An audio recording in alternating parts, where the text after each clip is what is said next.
Hey, good afternoon to you. It is now 4:07, News Talk 105.9 WMAL, where we are making sense of the news. Coming up, Curtis Houck from Newsbusters is here at 5 o'clock. David Asher is here with us at 5:30. He's a former State Department COVID investigator. We're going to talk about the origins of COVID and the ensuing cover-up, which we're finding out so much information about today. David Asher joins us at 5:30. You can join us 888-630-9625, 888-630-WMAL. Remember, Joe Biden claimed that he was going to rush humanitarian aid into Gaza to help the Palestinian people, he said, by building a pier from the Mediterranean Sea right into Gaza, managed by the American military, of course, imperiling troops in the process, exposing them to the terror group Hamas. And it's taken some time. The pier is finally arranged at the cost of nearly $300 million, according to the New York Times. But guess how much aid has actually made its way into Gaza? Guess? You think a lot of it's made it through? According to, well, the Defense Department, none. Not a thing. In fact, yesterday, Pat Ryder, Defense Department spokesman, said, yeah, no, we haven't gotten anything through. Not a single thing. For more on this, I want to bring in Josh Hammer now. He's senior editor at large over at Newsweek, a syndicated host of the Josh Hammer Show. Joins us now. Hello, Josh. Good to have you with us. It's great to be back. Thanks for having me. It's the only thing they've told us about the goods that they've gotten off this pier is apparently some of it's been stolen right away, and I think you could safely assume Hamas did the stealing.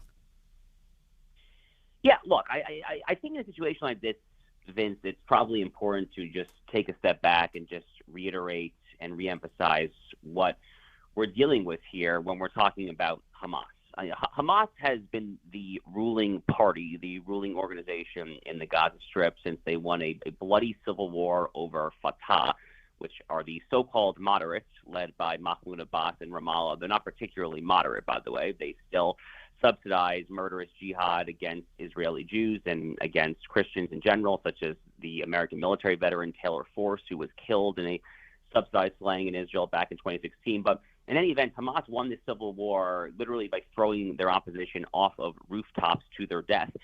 And they are a recognized terrorist organization. I don't really know how else to say it. In fact, fairly recently, as part of the book that I'm working on right now, I actually reread Hamas's founding charter from the late 1980s.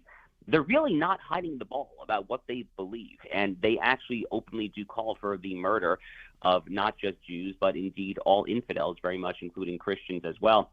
And when it comes to their own people, Hamas could not give less. They could not possibly give less of a you-know-what. I mean, this is an organization that is routinely pilfering from the people. They are quite literally launching rockets from mosques, from schools. They're using their people willfully as human shields in violation of God knows how many international governing regimes and laws.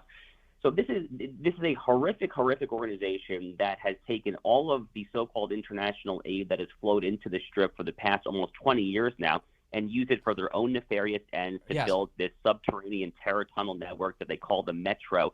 So it's no surprise that the aid's not making it to the actual people. But the whole point of building this pier was to hold up appearances that for Joe Biden that he was doing something to help the people of Gaza, the struggling people of Gaza. That's the way he framed it. But it also is highly suggestive of the idea that, well, Israel wasn't allowing aid through the land channels, so we're going to have to build a pier to get aid in. It was designed to be a not subtle attack on Israel. That's right. And the entire optics of this pier, along with airdrops, which, by the way, prior to the pier coming in, the U.S. military also engaged in some airdrops. They actually accidentally killed multiple, I believe, Palestinian Arabs because they didn't actually do the airdrops properly. They just landed on people's heads and killed them. But the whole optics of this, the airdrops and the pier combined, is basically supposed to emphasize this image of Israel as a rogue pariah state. You know, the idea of building an emergency pier, an airdrop, Vince, that's the kind of stuff that you would do to people back in East Berlin. I mean, back during the Cold War. It's not the kind of thing that you would do when one of your purportedly closest allies is at war, and at war nonetheless against a terrorist organization that your own State Department recognized as a terrorist organization. And, oh, by the way, U.S. citizens are being held hostage there as well, if we still care about that. But, this notion that Israel is not facilitating the entry of aid is absolutely insane. I mean, based on my count, I was looking at the numbers. Since this conflict started, Israel has facilitated the entry of 542,500 tons of aid. Almost 29,000 aid trucks have gone in. Israel has basically been begging Egypt, which shares a border with Gaza on the southern end near Rafah, where the fighting currently is. Israel has been begging Egypt to let in aid to Rafah. Egypt has repeatedly refused. Egypt has repeatedly refused to allow any of the Palestinians there safe passage to try to recuperate outside of the war zone of Gaza. So nothing that the administration is saying is actually constant, is actually consistent with the facts on the ground. But as you alluded to, Vince, this has nothing to do with the facts on the ground. This has everything to do with domestic politics. Yeah. And, there's I saw this week that Ted Cruz really let Tony Blinken have it on the fact that the Biden administration has been funding all of this terror by way of their relationship with Iran, allowing just tens of billions of dollars to flow into the Iranian coffers, which gets turned around and used in these terror attacks all across the Middle East and around the world. And this week, we see the death of the Iranian president, Raisi. The funeral services held yesterday, or I guess in the last 24 hours. And among the people in attendance were the leaders of both Hamas and Hezbollah who were there. They must have been seated very close to the floral arrangement I assume Biden sent, because the Biden administration was sending condolences this week for Raisi. What are we to make of all of this? It's just disgusting. I mean, look, if you're not going to say the right thing in a situation like this, the least you can do is just not say anything. I mean, have the dignity to just keep your trap shut and not put out some sort of submissive statement. The U.S. and Iran severed diplomatic relations after the Islamic Revolution in 1979. This is a country that openly chants death to America in the streets of Tehran. They openly chant death to America in the Iranian legislature. This is a regime that has the blood of hundreds and hundreds, possibly in the thousands of they have the blood of God knows how many U.S. soldiers, sailors, and Marines on their hands, very much including all the IEDs, the improvised explosive devices that were on the roadside there during the counterterrorism surge in Iraq, which Iran was supplying all the weapons for that. Then you can go back to all of the mayhem that Iran funds in general when it comes to Hezbollah, going back to all the way to the Hezbollah barracks bombings for the U.S. military in Lebanon back in the Reagan administration in the 1980s. Iran is a terrorist state. It is a terrorist state, and Abraham Raisi, the so-called president, who's something of a figurehead because the real power there is held by the theocratic cleric, the Ayatollah. But the president himself, Raisi, was literally known as the Butcher of Tehran because back in 1988, the way that he kind of made his bones, so to speak, in that Islamist society was he was largely responsible for overseeing the mass execution of hundreds and hundreds, possibly thousands of regime dissidents without anything remotely resembling due process or just procedures or a judicial hearing really in general. He was literally known as the Butcher of Tehran. And people in Iran, Vince, were risking their lives this past weekend going to social media to celebrate his death. They are triumphant. And what does the West do? What does America, NATO, and the European Union countries do when the Iranian people are singing for joy that the Butcher of Tehran is dead? They offer condolences. It's really just disgusting. Yeah, and meanwhile, the International Criminal Court is now announcing that the charges against Israeli Prime Minister Benjamin Netanyahu, again, you talk about Iran sponsoring all of this chaos. The ICC decided that Israel's the real villain here. Here is ICC prosecutor Karim Khan on with Christiane Amanpour on CNN this week. You have also issued warrants against the top political and military leadership of the government of the State of Israel. We've applied for warrants. Of course, the judges must determine whether or not to issue them, but we've applied today, we'll apply for warrants for Prime Minister Netanyahu and also Minister of Defense Gallant for the crimes of causing extermination, causing starvation as a method of war, including the denial of humanitarian relief supplies, deliberately targeting civilians in conflict. What do you make of this? And, how seriously should we take the ICC? I thought for years that the United States was of the opinion, or should be anyway, that international bodies don't really govern the rest of us. Well, the U.S. still technically is of that opinion because the United States, like Israel, has never signed the Rome Statute, which is the international body of law that implemented the ICC in the first place. So neither the U.S. nor Israel is a party to the ICC, and for good reason, because the ICC is, like so many of these transnational bodies, it is just an excuse for tin pot dictatorships to try to crack down on good Western-style countries.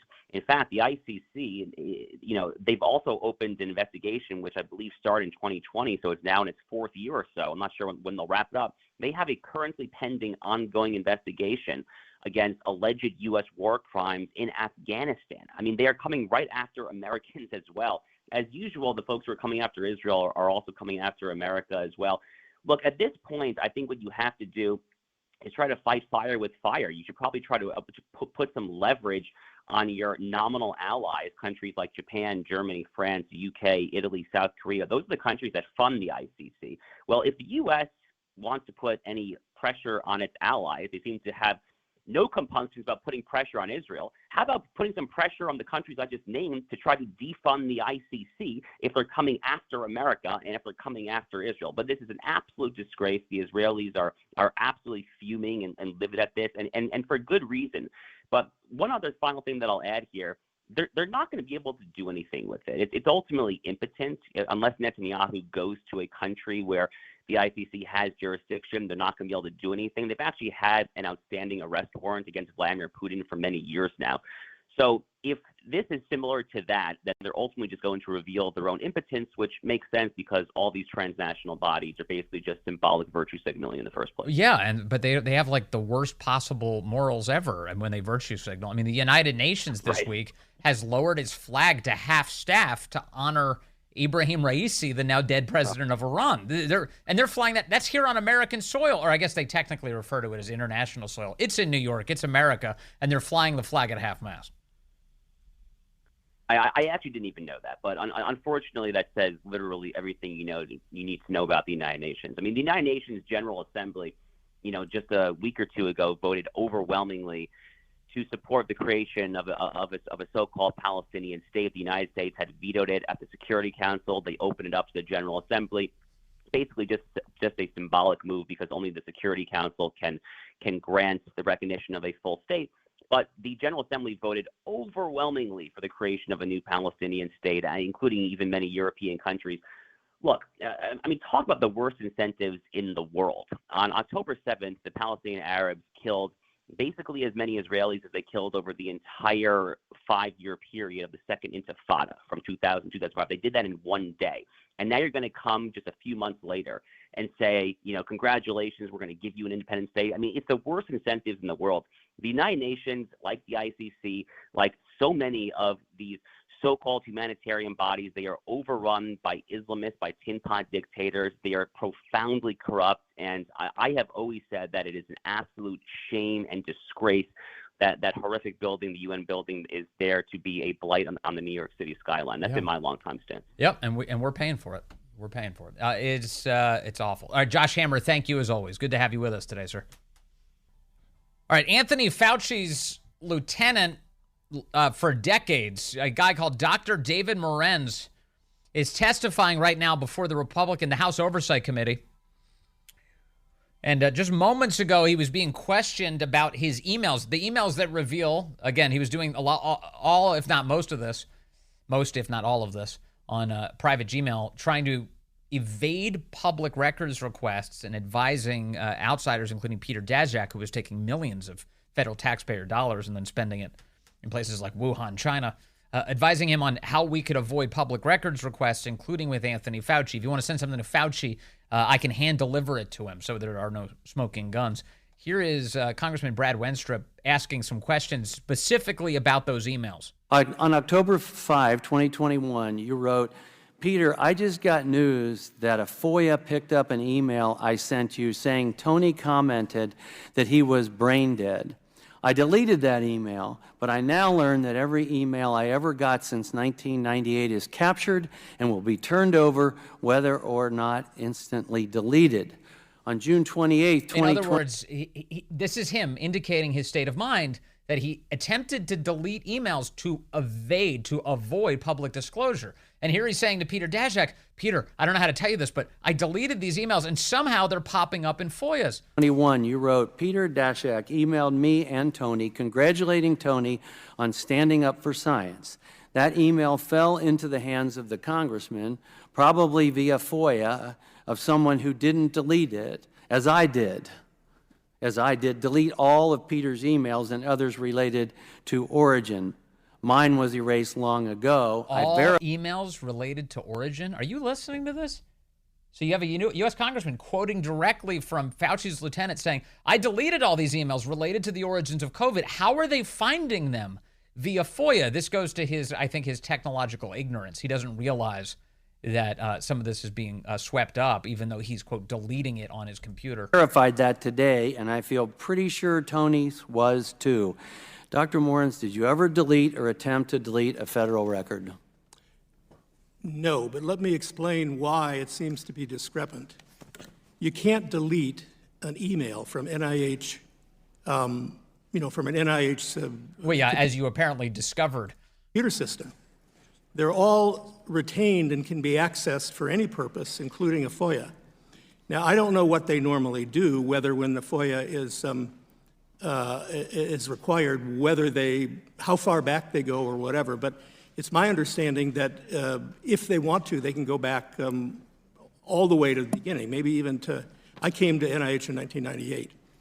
And at that time, when we came to when I came there in 1998, we were instructed to delete emails or to move them into PST files. Okay, frequently. all right. So he's pulling the Fauci. You just over-explain everything. You describe the policy at the place and suggest, I didn't do anything wrong. I deleted them, but they were still on some system somewhere, so I didn't erase all the evidence.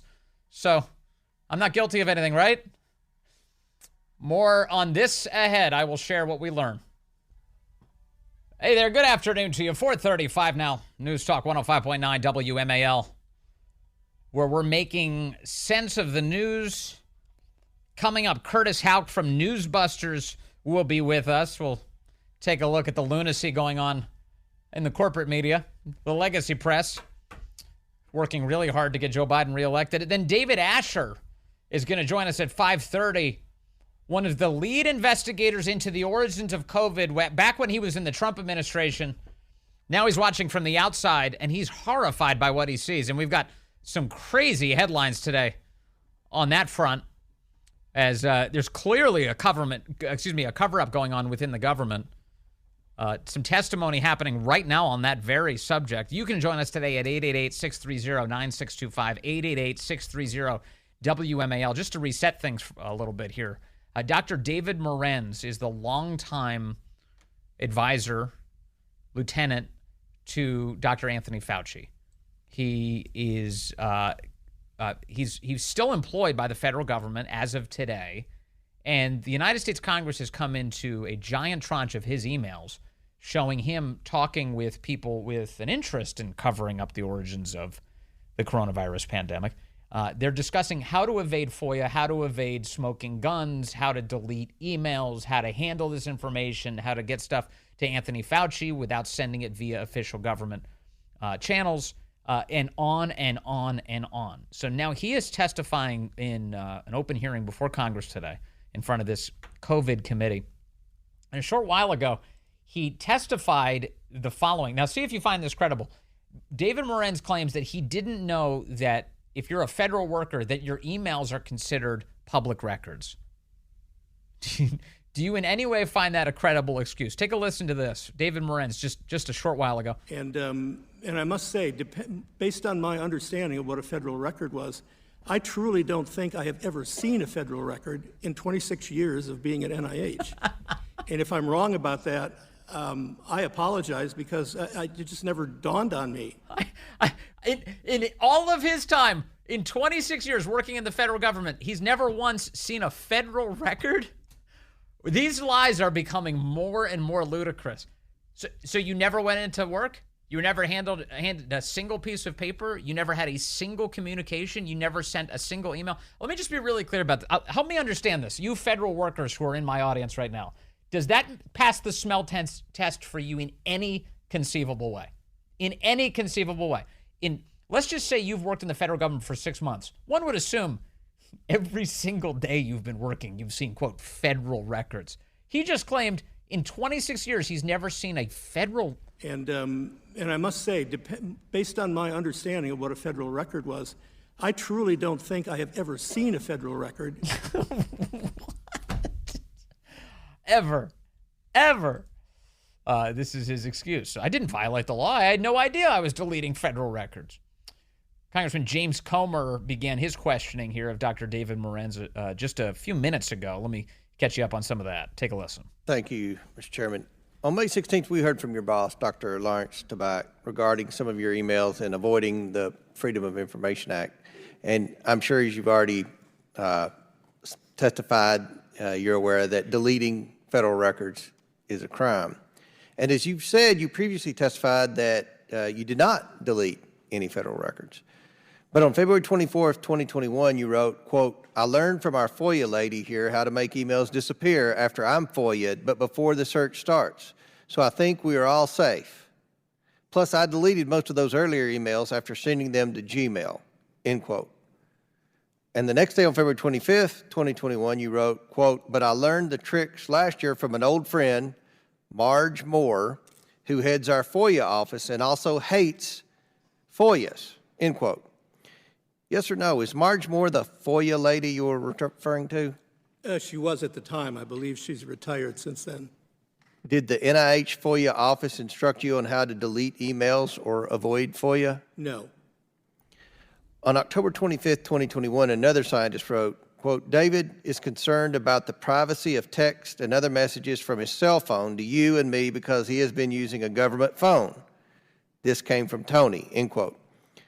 Sir, did you ever have any conversations with Dr. Fauci regarding using personal phone or email to communicate with Dr. Daszak? I don't remember it. It's possible. I probably wouldn't have remembered it, and I don't remember it. He and I usually never talked about that kind of stuff. It would be very unusual if it happened. On January 18th, you testified that you did not have any conversations with Dr. Fauci regarding EcoHealth. On October 25th, 2021, you wrote, quote, Peter, from Tony's numerous recent comments to me, they're trying to protect you, end quote. You meaning EcoHealth and Dr. Daszak. Dr. Morenz, did you ever have any conversations with Dr. Fauci regarding EcoHealth? Well, the ones you just mentioned, I don't have any recollection of that. No recollection? No recollection, no. Let me just say what I do remember is one time in a face-to-face meeting, he referred or alluded to some stuff that was in the press. I don't even think he said what it was, but it was about, I assumed it was about Peter's grants and press reports about it, and the ending of the grant. And I said to him, sort of out of the blue, guessing what he was really thinking, I said to him, Tony, I know you would have never been involved in getting rid of that grant. And he didn't respond. He just sort of looked at me and... So Dr. Fauci was always a big defender of EcoHealth and their right to receive federal funding? I can't speak for him. I think he had great respect for them. And when the grant problems came about, I think he was troubled by it. In fact, I just thought of something. Oh, he's suddenly remembering more. At some point, somebody, it may not have been Tony, but it might have been Tony. Uppenklaus. Maybe not. Somebody said to me, Peter's his own worst enemy because he made some mistakes on that grant. I would say that's a factual statement. On April 21st, 2021, you Let me pause for a moment. I've got Steve calling in from Haymarket now, line 5, on this issue of handling federal records. Hello, Steve. Hey, Vince. I just wanted to call and say he's lying. You have to take training. They can go back and look at his training record, and he's got a certificate that he took training in records management, okay, how to handle PII and stuff like that. There's no way. Is it He possible? went 26 years Yeah, and Steve, not is it knowing possible what a federal 26 record years? is. Right. Is it possible to work Right. in the federal government for 26 years and never once see a federal record? No, it's not possible. Impossible. And he's lying about it because he had to take a course so they can go back and get a certificate of what is considered official information, official documents, official records. It's impossible. And then, Steve, if you send an email as a federal employee or receive an email as a federal employee that's related to your work as a federal employee, would you consider that a federal record? Yes. Okay. Everything you put on everything you put in on an email can be FOIA'd, and it's an official record. Just making sure that I had that right. Thank you, Steve. I appreciate that. So, Steve pointing out this guy lying through his teeth. 26 years. I don't think I've ever seen a federal record. He says. I mean, he's either the world's biggest deadbeat or he's lying. He got a no-show federal government job. He just never showed up to it, so he never saw the records, ever. That Dr. Fauci is, quote, too smart to let colleagues send him stuff that could cause trouble, end quote. On June 16, 2020, you wrote, we're all smart enough to know to never have smoking guns, and if we wouldn't put them in emails, and if we found them, we'd delete them. Now, did you ever have conversations with Dr. Fauci regarding deleting emails? I don't remember any such thing. You don't remember? Lots No, of sir. don't recalls. And it would be very. Tony and I don't have those kind of conversations. Did you ever delete any official records? Not to my knowledge. I mean, but again, we're at the issue of defining what's a federal record. I deleted a lot of emails. I do it every day.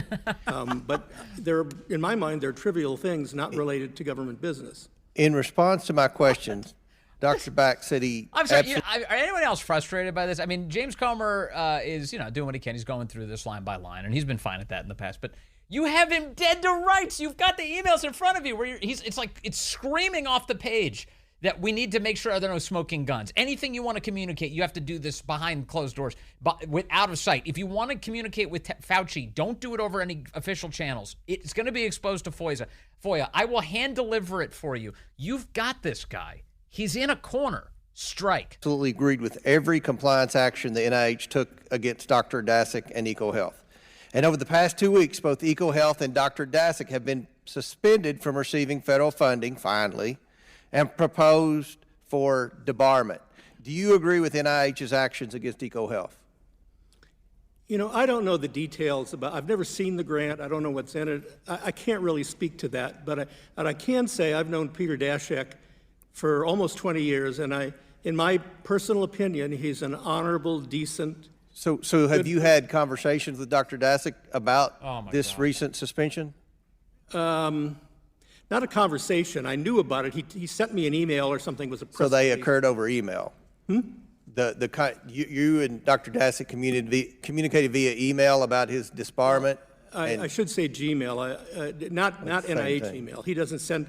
He was sending NIH stuff to my NIH email for a long time, and I kept telling him don't do that. And that's how this Gmail thing started. He sent me in 2020. He sent a message to me. On my government NIH email, and I forget what it was. Maybe I never knew what it was, but eventually that email was FOIA'd. Okay. So wait a second. Can I finish? Go ahead. Eventually, this email was FOIA'd, and Peter contacted me and said, some friend you are. I send you an email with all my personal stuff, and it ends up in the newspaper. And that really struck me. That was a turning point for me because he was under death threats. And Right, and I get it. Mr. Chairman, if I may, just one last yes or no question. Have you had any conversations with Dr. Daszak about this suspension, yes or no? The suspension? The suspension of the disbarment, the suspension. Not conversation, but he has sent me an email with. But email's a conversation via email then. You've had a conversation via email with Dr. Daszak. Well, if you call it a conversation, yes. It's we didn't talk about it, but he just sent it to me, and I read it or not. That's all. Thank you. I read it or not? What are these answers? Okay, let me see. I've got Brian in Fredericksburg here on line 4. Brian, good afternoon. You're on the Vince Coglianese Show.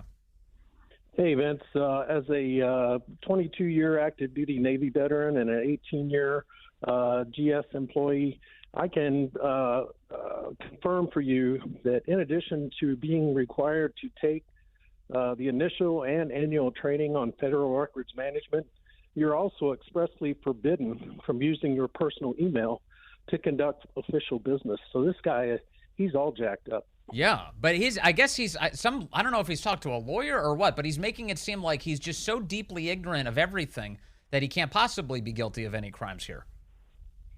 No, it's not possible. In order for him to get his initial account for email, he has to take the training, and in order to maintain the account, he has to conduct annual training. And all of that is clearly laid out in the training. Yeah. So anybody claiming ignorance, they're not being truthful. It's a total scam. I didn't realize emails were federal records. He's deleting all of them. Thank you, Brian. I appreciate that call and your service. Let me get Denise in Bethesda in here, line 6. Denise, you're on the Vince Coglianese Show. Hello. Hey, Vince. I'm just listening to this guy's testimony, and it brings back memories of Bill Clinton describing, well, it all depends on what you define as sex. Yes. Like, come on, man. What the definition of is. Yeah, that's right. And we've seen a lot of this. All of a sudden, people are very confused when they're testifying about obvious things. Or Ketanji Brown Jackson, how do you describe what a woman is? Give me a break. I'm not a biologist. I had no idea. Denise, thank you. Yeah, no, that's right. This has a familiar feeling to it because it involves Democrats just lying. All of a sudden, their brains don't work anymore. A woman? I wouldn't know one if they got in the shower naked with me. I'd have no idea. There's not a chance. I wouldn't. That is one of the ways to figure it out, by the way.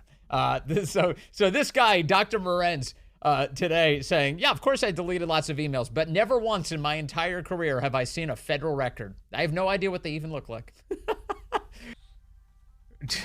Anthony Fauci's lieutenant, Dr. David Morenz, testifying right now before Congress. It is ludicrous testimony, as he claims he didn't realize deleting emails involved federal records. He's like, those are federal records? Nobody told me.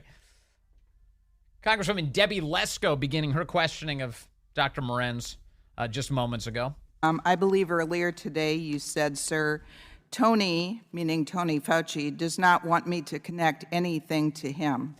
And when asked by my colleagues, did you use personal email for official business, your answer was, I didn't think it was doing official business. And then just now you said, not intentionally. Let me read some of the emails. The first email from you says, P.S. I forgot to say there is no worry about FOIAs. I can either send stuff to Tony on his private email or hand it to him at work or at his house. He's too smart to let colleagues send him stuff that could cause trouble. Next email from you said, I suggested Arthur try to interview Tony, meaning Tony Fauci, directly and connected him to our secret back channel. He emailed Tony a few hours ago. Next email. By the way, this guy is like the worst criminal ever. He's writing out like, we used the secret back channel so no one will ever know. I forgot to clarify in my email yesterday that both my Gmail and phone calls are now safe. Text is not, as it can be FOIA'd, as can my great government email. Oh my gosh. Dave's in Silver Spring, line 4. Dave, good afternoon. You're on the Vince Coglianese Show. Hey, Vince. It seems like we have a new legal theory, a new legal defense theory here. It's the Biden effect. You've heard too big to fail, I'm sure, right? Yeah. Well, this is I'm too stupid to be guilty. Yeah, it's all of a sudden. Yeah, he has no idea how any of this works. Email, government records. I haven't the slightest. A woman, never heard of it. Yeah, that's too stupid to be guilty. He got through med school, but he's too stupid to be guilty. Well, that's the key. I was just saying to Corey actually on the break, I was like, wait a second. What does this mean for public health? If this guy was at the tippy top of the food chain, he's a complete moron. Either that or he's a big old liar. Either way, it doesn't bode well for us. Thank you, Dave. Yeah. I'm sorry, I'm just an idiot. Well, then why are you working at NIH? What's even happening here? There's emails. He's like, don't worry, fellas. I figured out how to hide all of this from the public. Oh, my God. Okay, a little bit of a palate cleanser for you coming up. Curtis Houck will be here from Newsbusters. He's not a moron, thank God. He'll talk to us about the morons in the media, tell us what they're up to this week. Hang tight.